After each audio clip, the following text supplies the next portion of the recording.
Hi అండి, అందరికీ నమస్తే. వెల్కమ్ టు అవర్ ఛానల్ మన చేతి వంట విత్ సంధ్య. ఇవాల్టి మన వీడియోలో బియ్యం పిండితో మురుకుల్ని కరకరలాడుతూ క్రిస్పీగా ఎలా తయారు చేసుకోవాలో తెలుసుకుందామండి. ముందుగా ఒక మిక్సీ జార్లో 1 కప్పు పుట్నాల పప్పును తీసుకొని ఇలా ఫైన్ పౌడర్లా బ్లెండ్ చేసుకోవాలి. దీని ప్లేస్లో శనగపిండిని 1 కప్పు వేసుకున్న మురుకులు చక్కగా వస్తాయండి. ఈ పౌడర్ని ఇలా ఒక జల్లెడలో వేసుకోండి. ఇందులో 3 కప్స్ వరకు వరిపిండిని వేసుకోండి. కేజీలలో క్వాంటిటీ కావాలనుకుంటే 3 కప్పుల పిండి అరకేజీ పిండికి ఈక్వల్ అండి.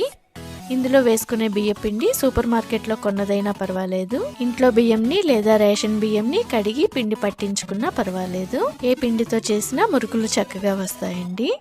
ఈ పిండి అంతటిని ఇలా ఒకసారి జల్లించుకోవాలి. ఇందులో 1 టీ స్పూన్ వరకు కారంని, 1/2 టీ స్పూన్ సాల్ట్ని వేసుకోండి. స్పైసీగా కావాలనుకునేవారు ఉప్పు కారం కొంచెం ఎక్కువగా వేసుకోండి. ఇందులో 1 టీ స్పూన్ వరకు వాముని వేసుకోండి. అలాగే 2 టేబుల్ స్పూన్స్ వరకు నువ్వుల్ని యాడ్ చేసుకోండి. లాస్ట్లో 2 టేబుల్ స్పూన్స్ వరకు ఆయిల్ వేసుకొని పిండి అంతా చక్కగా కలిసేటట్టు కలుపుకోండి.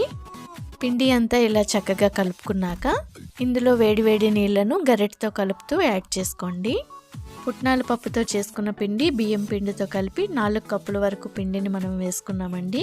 దానికి కరెక్ట్ క్వాంటిటీ 4 కప్పుల వరకు వాటర్ని యాడ్ చేసుకోండి. వాటర్ అంతటిని ఒకసారి వేసేయకుండా కొద్ది కొద్దిగా యాడ్ చేసుకుంటూ కలుపుకోండి.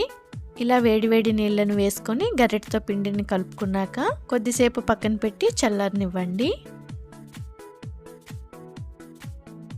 పిండి కొంచెం చల్లారినాక చేత్తో పిండిని సాఫ్ట్గా కలుపుకోవాలి.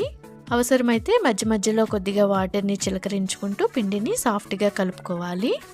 ఈ విధంగా మురుకుల పిండిని సాఫ్ట్గా కలుపుకున్నాక ఒక 10 నిమిషాల పాటు పక్కన పెట్టేసేయండి. మురుకుల గొట్టంలో మనకు నచ్చిన షేప్ ప్లేట్ని ఫిక్స్ చేసుకొని ఇందులో ఆయిల్ని వేసుకొని మురుకుల గొట్టం అంతా స్ప్రెడ్ చేసుకోండి. తర్వాత మనం కలుపుకున్న మురుకుల పిండిని మురుకుల గొట్టంలో పట్టేంత వరకు పెట్టేసుకొని క్యాప్ని ఫిక్స్ చేసుకోండి.